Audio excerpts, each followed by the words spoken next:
Graça e paz, meus queridos irmãos. Graça e paz, minhas queridas irmãs. Nós vamos ler o livro do profeta Jonas, no capítulo de número 2. E orou Jonas ao Senhor, seu Deus, das entranhas do peixe, e disse: Na minha angústia clamei ao Senhor, e ele me respondeu.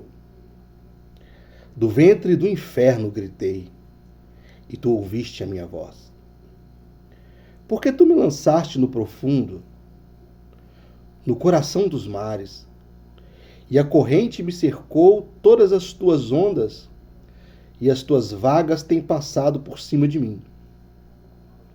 E eu disse: Lançado estou de diante dos teus olhos, todavia tornarei a ver o templo da tua santidade. As águas me cercaram até a alma. O abismo me rodeou e as algas se enrolaram na minha cabeça. Eu desci até os fundamentos dos montes. Os ferrolhos da terra correram-se sobre mim para sempre, mas tu livraste a minha vida da perdição, ó Senhor meu Deus. Quando desfalecia em mim a minha alma, eu me lembrei do Senhor, e entrou a ti a minha oração no templo da tua santidade. Os que observam as vaidades vãs deixam a sua própria misericórdia, mas eu te oferecerei sacrifício com a voz do agradecimento. O que votei, pagarei. Do Senhor vem a salvação. Falou, pois, o Senhor ao peixe, e ele vomitou a Jonas na terra. Até aqui a leitura da palavra. Vamos orar, a fim de que o Senhor possa iluminar o nosso espírito e possamos crer nas profecias. Senhor Deus, nesse momento eu quero colocar diante de Ti as nossas vidas, que o Senhor possa iluminar o nosso espírito, para que possamos crer na Tua palavra. Que o Senhor possa, no nome de Jesus, confortar os nossos corações nesse momento, iluminar o nosso espírito, arrancar de nós toda ansiedade, toda dor, toda angústia, toda incerteza, toda dúvida, e colocar a nossa alma na Tua comunhão. Que o Senhor ilumine a nossa caminhada que teremos aqui nesses minutos e que essa mensagem possa edificar as nossas vidas. É o que eu te peço em nome do Pai e do Filho e do Espírito Santo. Amém. Bem, nós estamos agora na segunda mensagem sobre a salvação em Jonas, capítulo 2. No nosso último encontro, nós falávamos sobre a salvação que Deus operou sobre a vida dos marinheiros, que foi relatado lá no capítulo 1, capítulo de número 1. Agora nós vamos falar da salvação em Jonas, do próprio Jonas, salvação no livro de Jonas, do próprio Jonas. Essa mensagem é uma mensagem temática, diferente de uma mensagem textual e de uma mensagem expositiva. Na mensagem expositiva, a gente pega um texto e faz a exposição de todos os aspectos teológicos, históricos, envolvendo aquela porção da Escritura ou até mesmo aquele livro. Em uma mensagem textual, a gente pega um texto da Bíblia e faz a exposição do texto. Aqui nós vamos falar de um tema. O tema que nós estamos falando é salvação. E nós estamos com esse tema trabalhando ele no livro do profeta Jonas. E aqui no capítulo 2, a gente vai observar que Deus, ele enviou um grande peixe que engoliu o profeta Jonas. E Jonas ficou dentro deste grande peixe durante 3 dias e 3 noites. A situação era uma situação extremamente delicada. Imagina você viver durante 3 dias em um lugar escuro, fétido, úmido e que balança o tempo todo, cheio de restos mortais. Aquele peixe provavelmente se alimentava e aquele alimento ficava ali no fundo, no ventre do peixe, junto com Jonas, e Jonas dentro daquele peixe. Muitas figuras de linguagem aparecem nessa experiência de Jonas, e eu quero ressaltar aqui a questão de estar vivendo uma situação completamente desesperadora, completamente desoladora, onde a única coisa que você tem para te livrar é uma ação de Deus. A única forma de sair do ventre de um grande peixe é o próprio Deus intervindo nessa ação. Isso é um símbolo da nossa salvação. A única forma de sermos salvos por Cristo, através do Evangelho de Jesus, é mediante um milagre de Deus. É mediante uma ação de Deus. Se Deus não nos salvar, nós jamais nos salvaríamos. Se Deus não operar em nós o novo nascimento, nós jamais, com as nossas capacidades mentais, sociais, espirituais, jamais poderíamos produzir a nossa própria salvação. Jonas, no ventre do grande peixe, é um símbolo do homem que está morto nos seus delitos e pecados. Jonas, ao ser vomitado na praia pelo grande peixe, através de um ato divino, é um símbolo do novo nascimento que acontece na vida de todo aquele que creu em Cristo Jesus, o nosso Senhor. Observe a forma como ele diz, versículo 2: na minha angústia, clamei ao Senhor, e ele me respondeu. Do ventre do inferno, gritei, e tu ouviste a minha voz.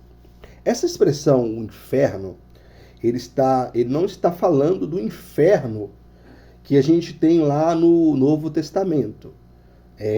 A noção de inferno como um local de tormenta, ela vai aparecer no Novo Testamento através do ministério de Jesus.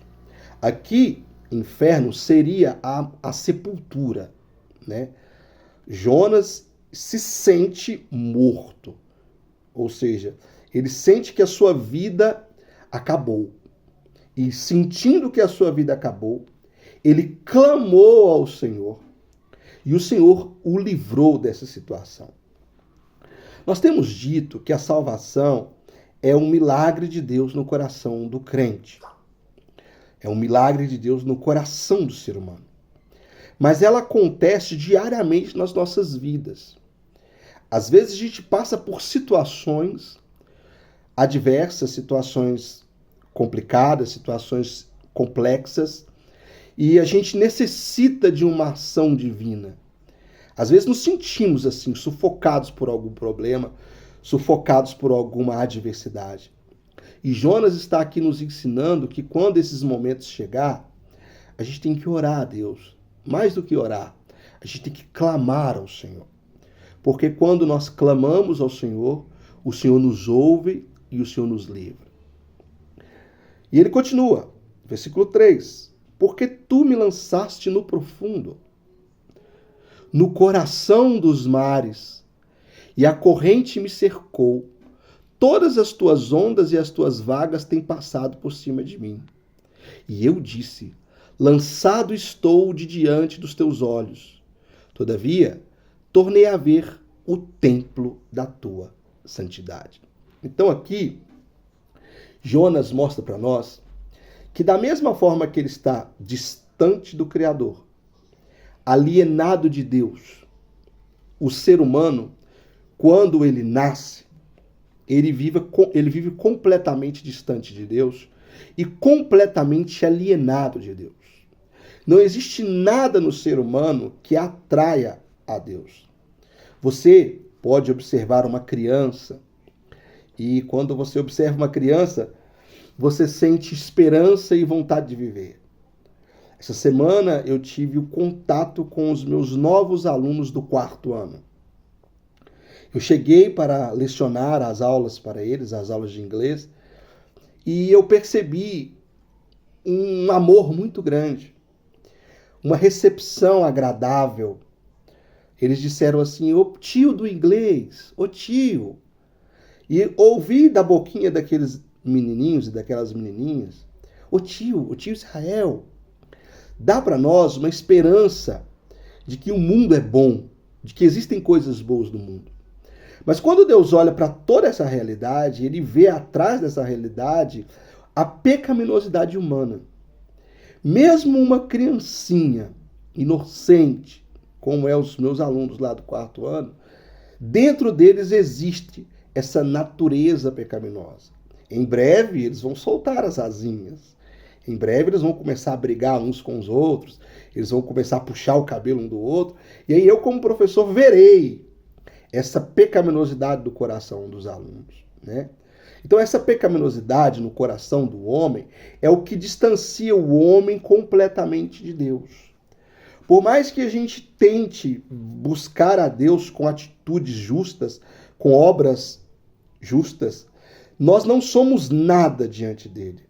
Porque para Deus, ou você é totalmente santo, ou você é completamente santo, ou você é o que é, um pecador, que necessita da ação dele do mesmo jeito que Jonas necessitou da sua ação. E aqui ele mostra uma coisa muito interessante: eu tornarei a ver o templo da sua santidade. Ou seja, ele faz uma referência ao templo de Deus, onde Deus era adorado. E ali no templo, na Arca da Aliança, existia a manifestação da santidade de Deus.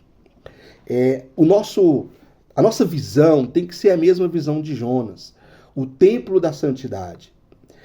A gente está cerceado por coisas nessa vida que são tão pecaminosas. A gente olha como as pessoas estão se relacionando, como as pessoas estão lidando com os problemas dessa vida, com as questões dessa vida. E se a gente não vigiar, a gente tem a tendência de achar que o padrão existencial para a nossa vida é o padrão dos outros, é o padrão da filosofia e da cultura do outro. Só que Jonas está mostrando para nós, quando ele fala assim: olha, eu tornarei a ver o templo da tua santidade. Eu vou olhar para a santidade de Deus. Eu vou olhar para o padrão que deveria ser o padrão da minha existência e de toda a existência humana.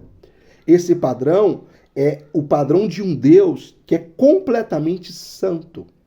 Então, todas as vezes que você for pensar a sua vida, sua realidade, e tiver que tomar uma decisão, essa sua decisão, essa nossa decisão, tem que ser pautada pelo templo da santidade de Deus, pela realidade de que Deus é totalmente santo. As águas me cercaram até a alma, o abismo me rodeou e as algas se enrolaram na minha cabeça. Então aqui ele está mostrando, né, a situação que ele está dentro do grande peixe, no ventre do grande peixe, tendo as algas, né, aquele fungo que tem ali no mar, que às vezes é assustador.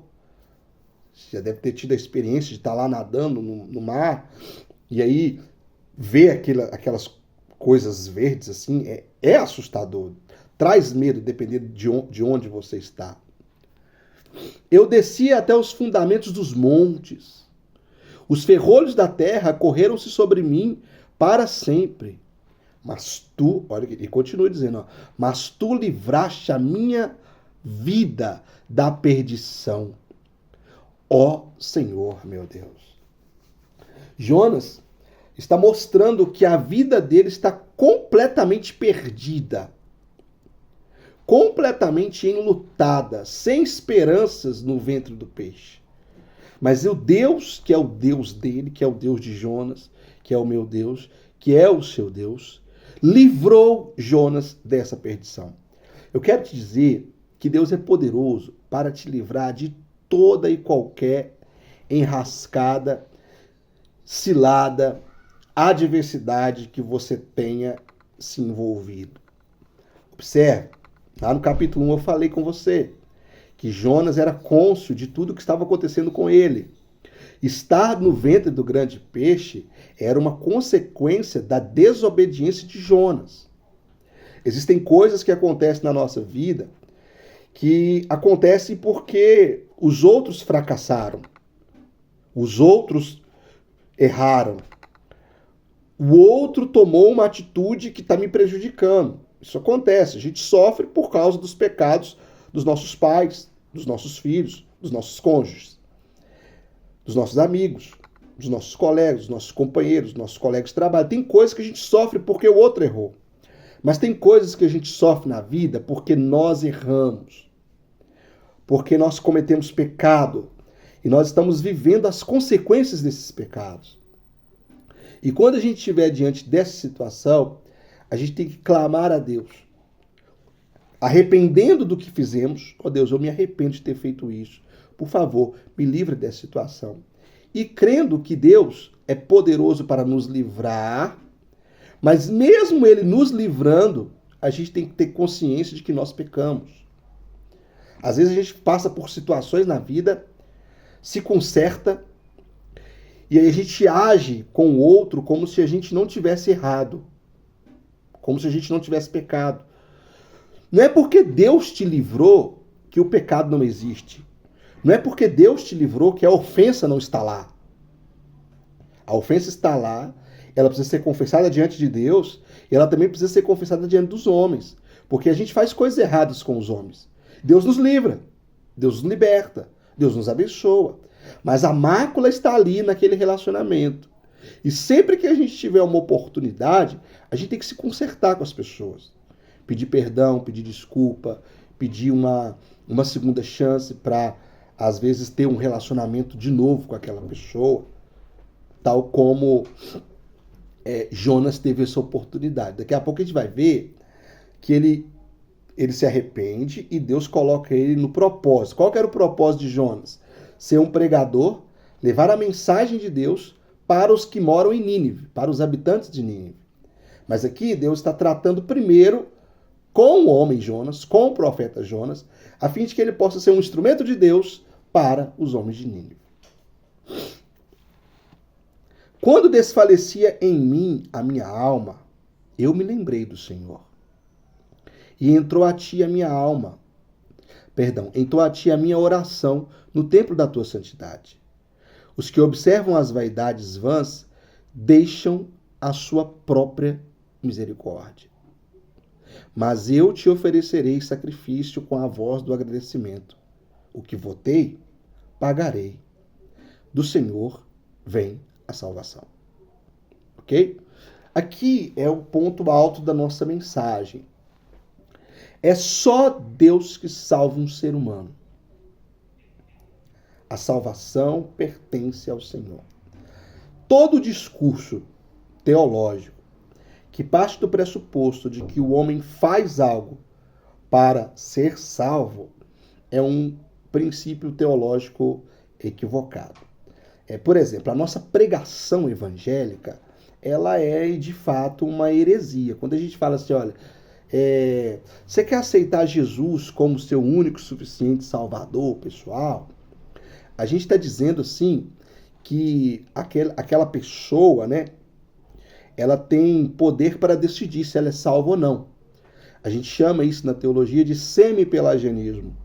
O semi-pelagianismo é uma concepção teológica que parte do pressuposto de que o homem ele dá um passo na direção de Deus e depois Deus dá um passo na direção do homem. Ok? Por exemplo, o pelagianismo é um termo teológico que vem de um teólogo cristão que foi condenado como herege na antiguidade, chamado Pelágio. O Pelágio acreditava que a salvação do homem era um ato do homem. Se o homem decidisse crer e demonstrasse as obras, ele seria salvo, mas ele só seria salvo através disso. Então o Pelágio, ele tinha uma teologia onde a salvação estava na mão do homem.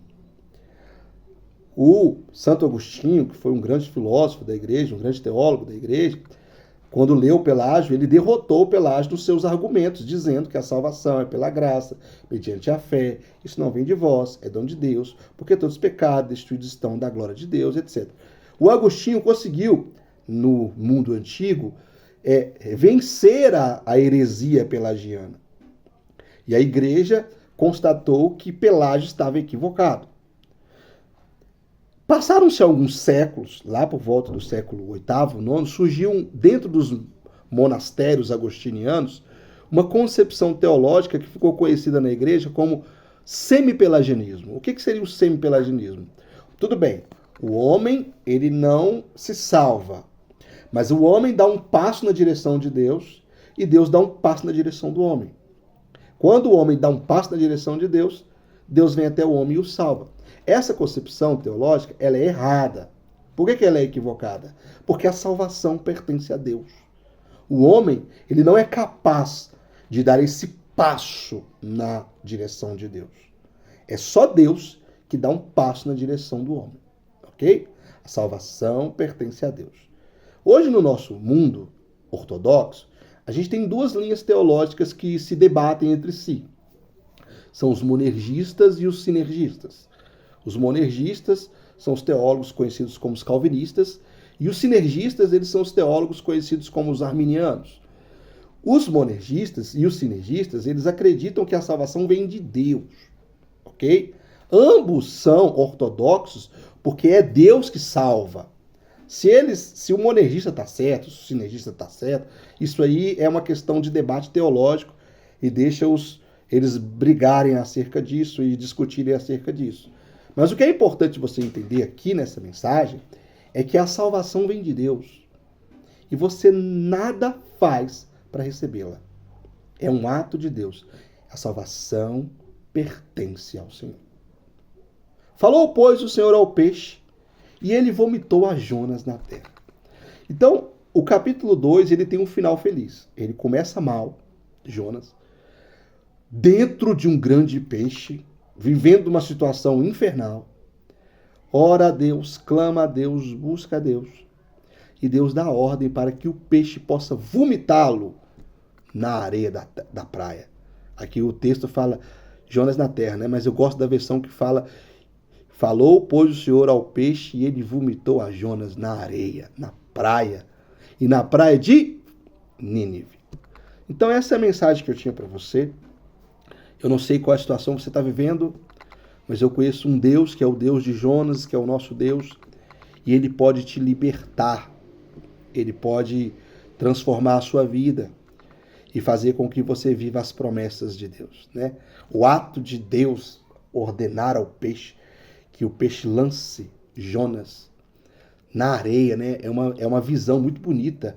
Deus tira o homem das profundezas do inferno, do ventre de um grande peixe, e joga ele nas promessas. Deus fala isso com Abraão, né? Conta as estrelas do céu e conta as areias da praia. Conta os grãos de areia e conta as estrelas do céu. Então, Deus é este, Deus magnífico, que ainda que a gente cometa pecados terríveis, como Jonas cometeu, se a gente orar, se a gente buscar, se a gente clamar, Deus vai nos tirar dessa situação e nos inserir no seu oceano de promessas, no seu mar de promessas. Que Deus possa abençoar a sua vida. E no nosso próximo encontro, nós vamos ler o capítulo 3 e vamos falar da salvação dos ninivitas. Capítulo 1, salvação dos marinheiros. Capítulo 2, salvação de Jonas. E no capítulo 3, a salvação dos ninivitas. Que Deus abençoe a sua vida e até o nosso próximo encontro.